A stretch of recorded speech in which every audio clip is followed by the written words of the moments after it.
Hello! Première vidéo d'une longue série sur les réseaux de neurones.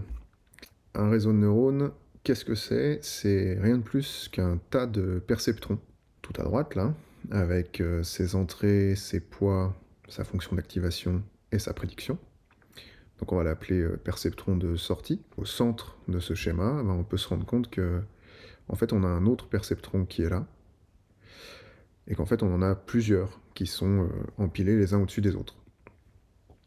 Donc cet empilement de perceptrons, au centre là, on appelle ça les perceptrons cachés. Ils sont cachés parce qu'en fait, ils sont entre les entrées et les sorties. Voilà, c'est juste ça.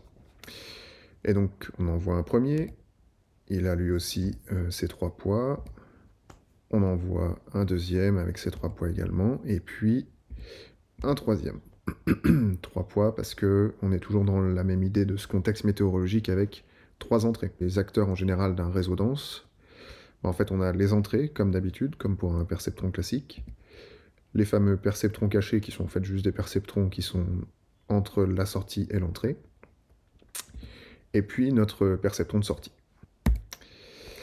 Si on continue, on a la première question qui est déjà comment faire une prédiction. Donc pour faire une prédiction avec un réseau dense, c'est assez simple. On fait la même chose qu'avec des perceptrons, sauf qu'on le fait plusieurs fois. Donc on calcule la somme des produits pour chacun des perceptrons de la couche cachée. Voilà. Une fois que c'est fait, on calcule l'activation de la couche. Donc pour juste mémoire, l'activation, c'est le fait de passer la somme des produits dans la fonction d'activation. Je vous invite à aller voir la vidéo sur les perceptrons qui détaille ça si vous ne l'avez pas encore vu.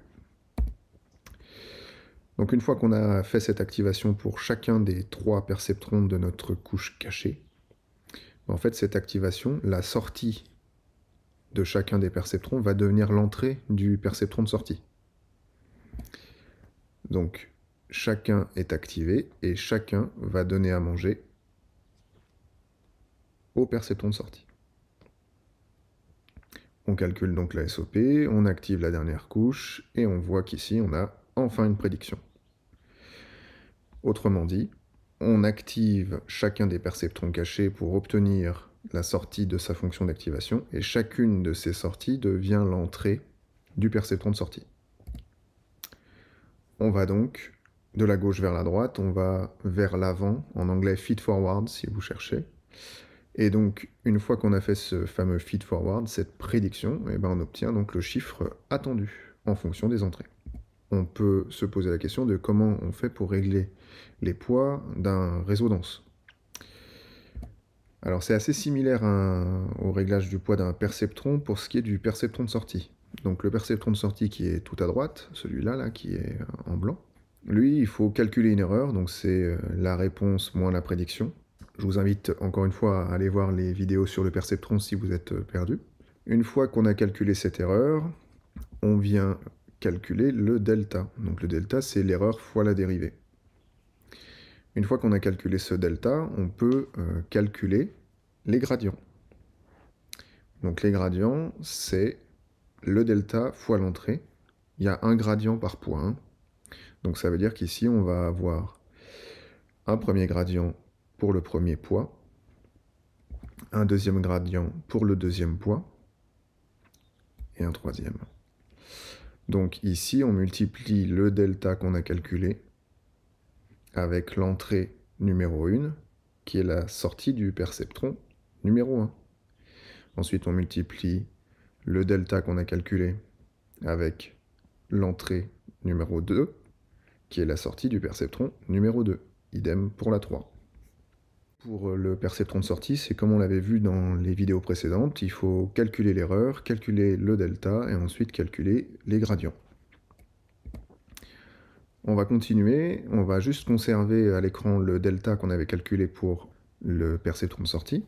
Et cette fois, on va essayer de calculer donc l'erreur pour le premier perceptron caché. Pour le calcul d'erreur du perceptron caché, il faut multiplier le delta précédent par le poids. Donc ça veut dire quoi? Ça veut dire que en fait, l'erreur qui avait été calculée là initialement, qui a permis de calculer le delta du perceptron de sortie, cette erreur-là, elle est multipliée par les poids respectifs. Et donc ça permet aux perceptrons cachés de connaître leurs erreurs. Donc c'est une erreur globale à la sortie, et cette erreur globale à la sortie, elle est partagée par les 3 perceptrons de la couche précédente. Une fois qu'on a calculé l'erreur, en fait le fonctionnement est le même que pour un perceptron de sortie. Donc la seule différence, c'était bien de multiplier le delta du perceptron d'avant par le poids de ce perceptron. Le calcul des deltas pour les perceptrons cachés, c'est donc erreur fois la dérivée, exactement comme pour le perceptron de sortie, rien de nouveau. Donc on le fait pour les 3. Et puis une fois qu'on a fait ça pour les 3, on peut calculer les gradients. Gradients qui sont donc en fonction des entrées. Cette fois, ce sont des vraies entrées, ce ne sont pas des sorties de perceptrons ou quoi que ce soit. Et donc on voit ici qu'à chaque fois, on calcule bien pour les entrées respectives les gradients pour chacun des poids de chacun des perceptrons cachés. Ensuite, il nous reste la mise à jour des poids. Et la mise à jour des poids, en fait, c'est multiplier le delta par le learning rate. Et on additionne ça à chacun des poids. Bon. Donc si on prolonge, pour la couche cachée, chaque perceptron, on avait calculé son delta, on met à jour ses poids en additionnant les deltas respectifs pour chacun des poids respectifs. Tout simplement. Et voilà notre dernier perceptron, dont les poids ont été mis à jour grâce au gradient multiplié par son learning rate. Donc le réglage de poids, c'est bon. Première vidéo assez rapide sur les réseaux denses. L'objectif ici, c'était de vous montrer que c'était pas nécessairement compliqué et qu'avec une notion simple comme le perceptron, en fait, on arrivait à comprendre des systèmes qui nous sont présentés comme étant très complexes. Alors qu'en fait, ce ne sont que l'assemblage d'unités, d'atomes, qui eux sont relativement simples. Je vous souhaite bon courage et vous dis à très bientôt pour la suite de ces vidéos, qu'elles soient théoriques, pratiques ou conceptuelles. Ciao.